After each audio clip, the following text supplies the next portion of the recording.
Fala galera que curte o PC Facts. No vídeo de hoje nós vamos comparar três placas de vídeo: GTX 980 Ti, GTX 1080 e R9 Fury X em um jogo muito pouco testado pela comunidade, Gears of War Ultimate Edition. E o que esse jogo tem de especial? Ele é um dos poucos jogos que usa exclusivamente a API DirectX 12. E aí ele serve evidentemente para demonstrar o desempenho de cada uma dessas placas nessa nova API. Claro que no futuro bem próximo mesmo, na próxima semana, a gente vai testar também outros jogos DirectX 12 como Quantum Break e Forza Apex. E aí a gente vai poder dizer realmente como é que todas essas placas se comportam na API. Mas a ideia é começar com esse e ir fazendo os outros conforme a semana for passando. Ok? Vamos então dar uma olhada no desempenho de uma maneira geral, uma análise bem profunda de todo o comportamento das VGAs e do sistema enquanto estava rodando Gears of War. Conforme vocês estão vendo aí, a GTX 980 Ti se comportou com um melhor desempenho do que a GTX 1080. A Fury X veio bem abaixo, com 89 FPS contra 118 da 980 Ti e 116 da GTX 1080. Aqui nós temos o Frame Time. O ideal seria que essa linha fosse o mais homogênea possível, o mais abaixo do gráfico possível. Como a gente pode ver aí, a que está mais abaixo e se mantém lá é a GTX 980 Ti. O porquê disso a gente ainda vai ver na próxima tela. Olha só, aqui nós temos o uso de GPU. Quanto da GPU é utilizado no decorrer do jogo? A Fury X mantém-se em 99% quase todo o tempo. A 980 Ti em 81% e a 1080 em 73%. Nós estamos ainda avaliando pormenorizadamente esse caso de mau uso de GPU. O primeiro momento que se pensa é gargalo de processador, gargalo de alguma parte do sistema. Mas quando a gente for analisar mais em seguida o uso de núcleo e o uso do processador, vocês vão ver que não é o caso. Vamos dar uma olhada na linha de uso. Como o uso de GPU se comporta conforme o tempo passa. Novamente, a Fury X quase sempre em 99%, a 980 Ti entre a Fury X e a 1080 e a 1080 quase sempre por baixo. Isso resulta em frames a menos, a não ser que a VGA esteja alcançando o limite máximo de frames que o jogo permite, e aí ela diminui o seu uso. Se a GTX 1080 estivesse com um uso melhor, facilmente ela ultrapassaria a 980 Ti. Aqui a gente pode logo colocar o uso de VRAM, caso ele fosse um limitador, por exemplo. Na 980 Ti usa 3.4 GB de RAM, na Fury X 3.2, assim como na 1080.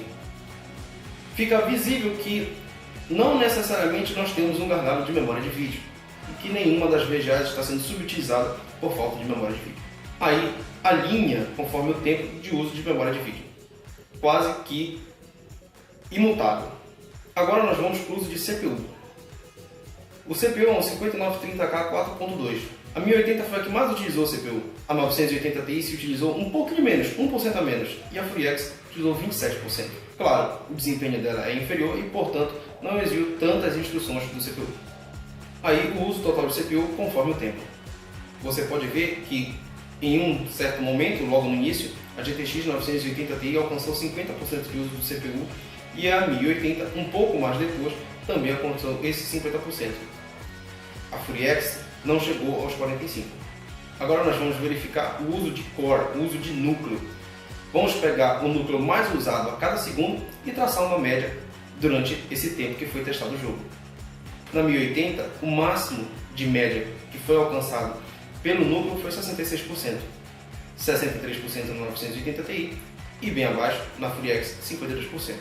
Aí conforme o tempo passa, a gente vai vendo o uso de CPU. Muito próximo nas três, a Fury X como sempre um pouco abaixo por causa da sua inferioridade em termos de FPS. Mas o uso muito bem gerenciado, sem muitos spikes, sem muitas diferenças, respeitando os limites do núcleo.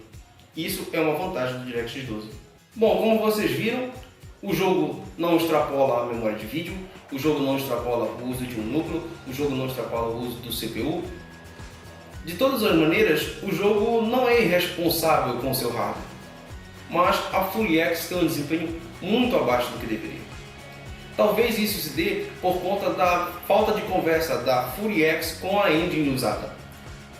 A Unreal Engine talvez não consiga usufruir de todos os recursos e benefícios que a FuriX possa ter. A diferença dela com uma 980 Ti, que seria concorrente em termos de performance, em que em muitos casos se equipara a uma 980 Ti, tudo bem que essa aqui é um modelo overclockado, mas mesmo assim não justifica a tamanha diferença, faz com que a gente pense que realmente o jogo não consegue extrair tudo da FuriX. Mas a questão que fica é, se a AMD é tão boa em DirectX 12, por que em Gears of War é diferente? Será que realmente a API por si só vai fazer diferença? Afinal, pessoal, que fique para a cabeça de vocês.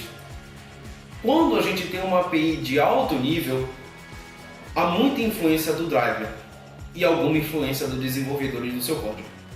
Mas quando a API é de baixo nível, a influência do driver, ou seja, da AMD e da NVIDIA, passa a ser muito menor. E a influência aí passa a ser do desenvolvedor. A responsabilidade passa a ser do desenvolvedor.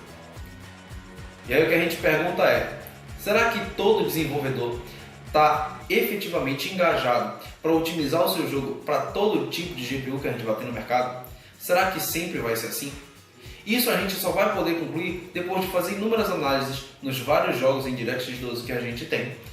Ok? Portanto, se inscrevam no nosso canal para acompanhar a análise de outros jogos. A gente resolveu começar por Gears porque foi um dos primeiros, na realidade foi o primeiro jogo DirectX 12 do WP. A gente vai continuar com Forza Apex, vamos fazer também Quantum Break, vamos dar uma passada em Rise of the Tomb Raider, Hitman também, Ashes of the Singularity, enfim, e o que for aparecendo também. Ok, pessoal? Um grande abraço e até a próxima!